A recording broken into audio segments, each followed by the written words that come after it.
Bonjour à vous, je me présente. Je suis Anton van der Lingen, pasteur à la retraite de l'Église protestante des Pays-Bas, habitant en Saône-et-Loire et auteur de 5 livres théologiques plutôt exégétiques en français et 3 en néerlandais. J'ai étudié à l'Université de l'État de Groningue aux Pays-Bas, où j'ai obtenu un doctorat, et à l'École biblique et archéologique française à Jérusalem.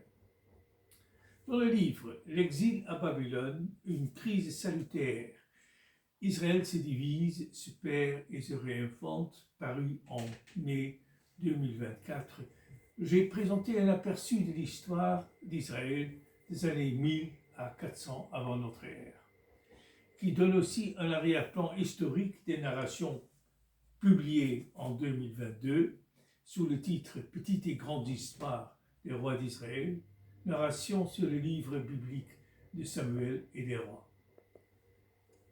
Dans une étude plutôt académique parue en 2020, intitulée « Comment gérer une crise religieuse majeure, réaction prophétique et théologique après la chute de Samarie », j'ai décrit les réactions sociales, psychologiques, théologiques et prophétiques après la chute du royaume du Nord, Israël, et de sa capitale, Samarie, en 722 avant notre ère.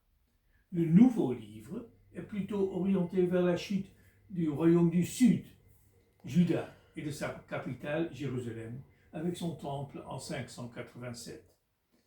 Ici, de manière tentative, j'ai expliqué pour un public plus large d'intéressés ce qui s'est passé historiquement avant, pendant et après la chute de Juda et de Jérusalem et la déportation en 3 moments de leur population.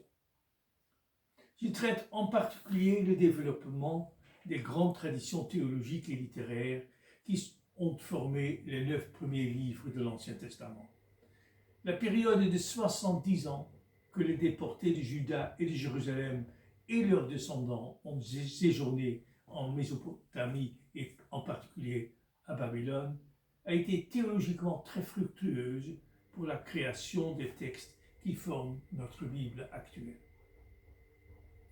La contribution des prophètes et des théologiens, aussi bien ceux qui sont restés en Canaan et ceux qui se trouvaient en Mésopotamie, au développement des conceptions sociales et religieuses a été d'une énorme importance pour les religions juives et chrétiennes jusqu'à nos jours. Les grands thèmes élaborés à cette époque sont largement pris en considération dans cette publication.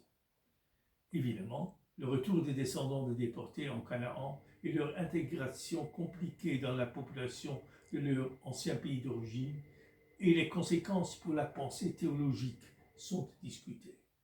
De telle manière que le thème de l'intégration des nouveaux venus dans les pays d'accueil de notre temps est aussi relevé dans l'épilogue, tout comme la dimension du territoire qui appartenait aux Juifs d'antan, qui influence la discussion de l'étendue du territoire de l'État d'Israël de nos jours. Merci pour votre attention.